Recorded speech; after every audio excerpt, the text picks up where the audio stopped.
How you guys doing today? The introduction for Season 3 has finally come, and this is one video we've been waiting for, especially me on the channel, because we are going into Season 3. If you guys are wondering, pay to win have registered. We are going in. It's going to be a fun time. So this is going to be really good because, as you guys know, we did a collab on Guns' channel. You can check that video out where we did discuss how we thought some of these mechanics would work in Season 3. So let's see if we were right. And if you guys enjoyed the video, you know what to do. Smash like, comment, and subscribe.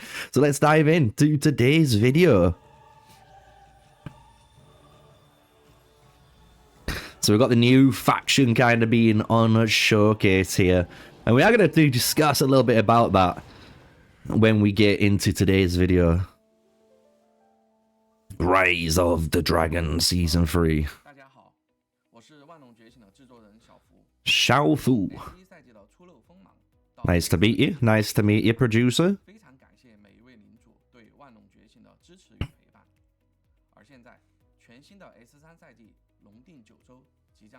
I'm excited. I am excited for this season. It's been a while. New archers, new map, new behemoths, everything. This is what we've been waiting for. Even new events. So I can't wait.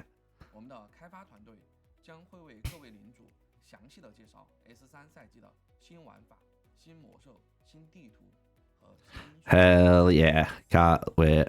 So before we dive in, I want to just kind of pause there and kind of give you guys my little thought process of what I expect to happen. And I might make a video in the future, if you guys want to, put it in the comments down below on what I believe is the future timeline of stuff to come in Call of Dragons, because we do know and we've seen there's been introductions of dwarven based characters in the game. Now we've got the draconians in the game too. So I am actually expecting is a dwarven faction and a draconian faction, meaning there's going to be at least 5 factions then to play, especially if you're a brand new player to the game. That's a lot more appetizing than just having 3. So we're going to maybe make a video on that, and I want to see your thoughts down in the description down below, guys. So obviously comment what you think. And let's get into Season 3. Season 3, come on. Okay, so we're going to explore a brand new map, and then we'll get this new companion, San-Yueh. So this is to do with the new mechanic, as we've already kind of seen. So we're going to get the lost memories. I'm going to help her recover them. We're going to be using a currency called Nien, I think it's pronounced, and that's through daily quests. So this is what we did kind of guess on their good old collaboration with Guns, that we think that you're going to be completing daily quests to get the currency to actually get those memories back, and you are going to be doing that in Season 3. And here we go, we finally get to reveal what this Rays of Remedy actually looks like. So it is a 3-hour cooldown, energy cost 30. San-Yueh casts Rays of Remedy, lasting for 30 minutes. During this time, your legion's lightly wounded units are healed after each battle, gaining healing equivalency to 50% of the number of units they defeated in that battle. Rays of Remedy can heal up to 1,000,000 lightly wounded units each time it's casted. So that is a really cool ability. It's going to help people fight more often. This is what we've been asking for, so I'm liking it. So let's see what else is going to be showcased here. Pause it. So these are exactly what I said. So these are going to be aptitudes which you can activate here, and basically you can have one activated at a time, and you're going to have this effect while it's on. So impetus, legions gain 15% attack while the skill is activated. So if you want to go for more damage, you can go for that route. Ooh, that's nice. Oh, meritorious conduct. So this is definitely for Guns here. Legions gains 5% more merits while this skill is in effect. So if you want those merititos and you want to open up the shops later on, which we've seen kind of in the spoiler of one of the other skills, then it's going to work hand in hand with this one. And then legions suffer 5% fewer severely wounded units while this skill is activated. That's the preservation of life. So really cool. Let's see if we see any more. We don't see any more. So those are the 3 starter ones. And then you can see down below, we've got unending, further healing, diligence, and then energy absorption and momentum. So it's going to be interesting to see what all of these different aptitudes actually do. And obviously when we get into season 3, guys, I will be able to obviously make that video for you. We're just waiting to get in there, so that's kind of why the Call of Dragons content's been a little bit slow on the channel at the moment, so I do apologize, but I'm loving this. It's looking great, looking great. Okay, so this is Temporal Trap. So this is one of the abilities we've seen. We freeze ourselves, and ooh, we actually do it to the enemies too. That's interesting. Seasonal shift. So here we go. Look, reserve all resource buildings in your city are filled to the maximum capacity.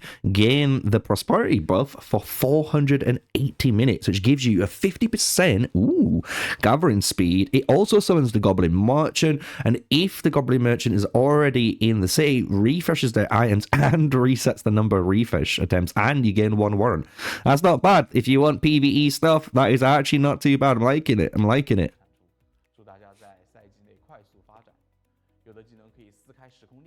There we go, Dimensional Rift. Look at this. It is a deciding 1v1, bro. I'm liking it. I wonder how effective that's going to be, because like I said in the video with guns, imagine having Dimensional Shift and forcing a 1v1 on certain enemies, and if that takes them out of the battlefield and they're, you know, you can run through them, you can do all of this stuff, it is a game changer for strategy. So I wonder how it's going to work realistically in the game.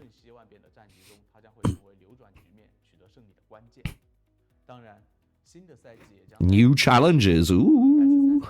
Yeah, the 2 new behemoths. I'm loving this. The Shadow Dragon and the Gear Sentry. So we are getting a little bit of lore there before we get into the spoiler of the video gameplay. I did do whole videos back in the day about the lore, and Lander is basically like the god of death. He's like the darkness god, right? He's the evil god up there that's kind of going toe-to-toe with the god of light in Call of Dragons, and he forged the Shadow Dragons. That's kind of sick.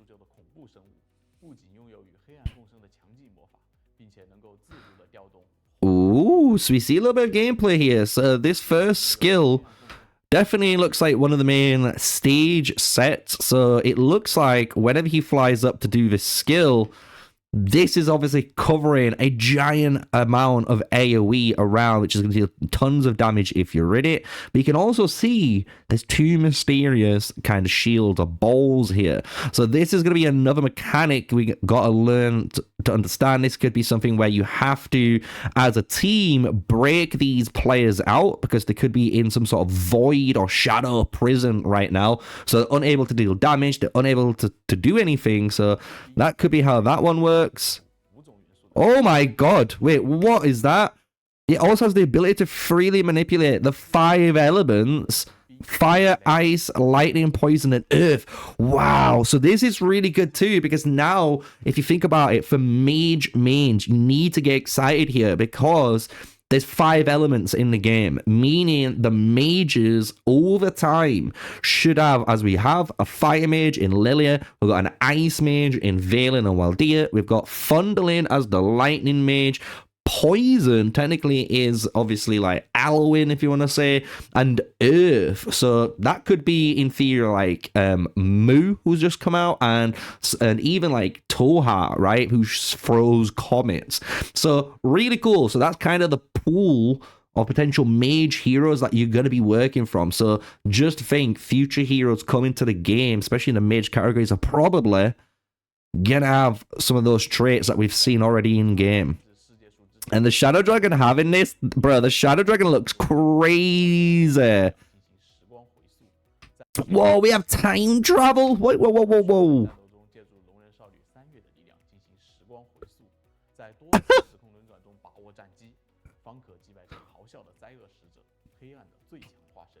Yo, that looks crazy. And this is what we've been waiting for. And I want to say a big thank you for the devs to actually putting some effort in and making something unique for once, because that looks sick. I'm going to be honest, that looks sick. And now we've got a gear sentry, and those gear, bro, the gear sentry looks so good too.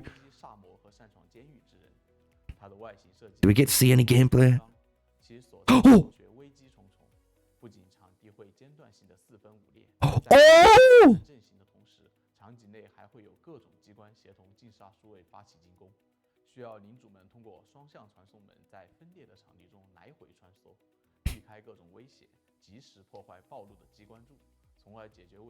Yeah, this is what we've been waiting for. Bro, this is... You guys were saying the game could not have really cool behemoths and PvE gameplay. Take that back. Take it all fucking back right now, because this is what we've been waiting for. Wow, I'm actually impressed. This looks amazing. This is what people want to see in especially like a behemoth, like these really cool world PvE raids that you're tackling as an alliance. The whole formation that it splits it into segments, and you're gonna have to figure out which, obviously, teleports you need to be in to help go to the correct, obviously, areas to deal damage to obviously get to the next stage. Yeah, I'm loving this. This looks amazing. Oh, I cannot wait. Yes. Oh, the new heroes, new map and wonders. Oh, we got another one. Hsüan. I love the fact that they've got someone here trying to put a little bit of English in, and I always give credit to him because it's a different language. It's not obviously their home language, and she's nailing it. Absolutely nailing it. Which has been protected for centuries by the mystical Draconians. The Draconians are... Yeah, I'm telling you guys, this guy here is coming to the game. They're showing off so much. So I'm expecting this hero to be in the game at some point, especially the other hero that's in season 3, Hsüan-Chou, who's obviously lost her memories. I'm expecting her also to be in the game, so this is going to be interesting. Hell yeah. Do you know what's really good too? A little point here. I know I'm poisoning a lot, but the fact that we protected this sacred tree in this new season, which is really funny in the video there, they've got the bonsai tree in the background too, just to give you that little bit. Look, the tree, you know, it's a tree. Oh, I like that. And I like stuff like this, even though people don't like this. I really do like the world elements, like these structures, because it just lets the art team go crazy and have a little bit of fun and give a little bit of life to their world, and it's great. Ooh, look at that. That looks sick. Bro, I'm expecting so many players to ask for this top section here, the way this is orbiting with the yin and yang, to be a city skin. I'm calling it. That needs to be a city skin, bro. That'd be sick. Imagine that yin yang spinning above your city. Oh, the tree looks massive. Oh, wow. This is like that Yggdrasil tree.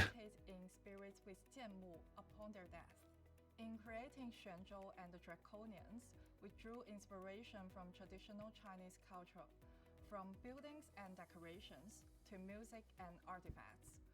Definitely can tell that. Definitely can see that. But I love it. I love it. To be fair, like, why not? Because you can imagine in the future. Oh, Hsüan. We could talk about Hsüan in a second. But you can imagine in the future, guys. Like I said, if there's the Dwarven faction, you've got this Draconian faction. Who knows? Maybe later on we get like an actual centaur faction, you know what I mean? Or maybe you get the undead factions, you know what I mean? So they're going to have the ability to actually go wherever they want, because that's the beauty of Call of Dragons. It's a fantasy-based game. They're not tied down by history, which I absolutely love. And Hsüan here, I hope the devs will watch this video to this point, because if they don't, someone clip it, ship it to them, because this is one of the best things they've done to Call of Dragons. And I really do hope in the future they bring more of these out. So, for example, Hsüan here, you can earn from the get-go in the game as an epic-based hero, and she is phenomenal. Absolutely amazing, even as an epic-based hero. And what's cool about this is, as you guys know, in Season 3, and when you're getting into it, you can evolve this hero into a legendary hero. And that's cool. The fact that a player, free-to-play, low spender, whatever, can work on this epic and then later on upgrade it and work on it even further gives them that reason to play that character and that faction. And I hope to bring it out, like I said, to other characters. So maybe Waldir could be a transcended hero, Bakar and Guan Win, because I do expect Hsüan here to kind of be the starter hero for the Draconian faction when it eventually comes into the game, right? Which would, again, make perfect sense. So, really do like it, and I can't wait to see the direction, again, of the game and how Hsüan has really set a new tone of what could come to the game, right? Bro, the legendary is insane, though. There we go, look. This is what I'm saying. In the new update, you'll be able to obtain her epic version for free by taking part in the daily Hsiang event. Took him about a year to do just Season 3. That's crazy. It feels like it. The only thing I hope that comes in Season 3 and everyone's gonna say it, Sneaky, don't do it. Where's the skill lock? Where's the skill lock? That's all I'm gonna say. If you bring skill lock to Season 3 too at mid-season, I'm telling you, everyone's gonna be like, yeah, Call of Dragons has technically won this year, I think, for content. They've smashed it. Hell yeah. I will see you there. Turn back the tide. This looks really cool. Really cool picture there to finish it on. And honestly, I'm really excited for Season 3, if you guys haven't gathered. And that was a really good introduction to what's to come, right? And especially when it comes into the whole Shadow Dragon, the fact that the Shadow Dragon here can have all of these different abilities that are all the different elements in the game, meaning who knows what it's going to look like when you fight it and what other people do. And this whole mechanic here where you time shift is just, wow, it's kind of crazy, dude. Like, this is insane. So I really do like it. And the whole, obviously, good old Sentry here. Love the Sentry too. Really cool idea that the actual arena that you're playing in evolves and it moves and it changes, because that again opens up future ways of having really cool dynamic scenarios where your arena could split into different thirds, and like even like kind of like a Deathwing, right? Imagine playing Deathwing on WoW where you have the main centerpiece and then Deathwing's fighting in the center, but each of his claws on the left and right. So it could be up to you to jump to the different platforms, because they're able to do it now. They can showcase we've got the technology to create these kind of like really in-depth fights. So I'm loving it. And then obviously all of these skills are looking really interesting, and I can't wait to obviously get a hold of them. But that's Season 3 for you guys, and we are going to be going into it very soon. And if you guys want to see all obviously the new stuff, you know what to do. Smash a like, comment, and subscribe. My name is MrSneakyy, and the one and only. Until the next one, stay safe, stay sneaky, guys. Peace out.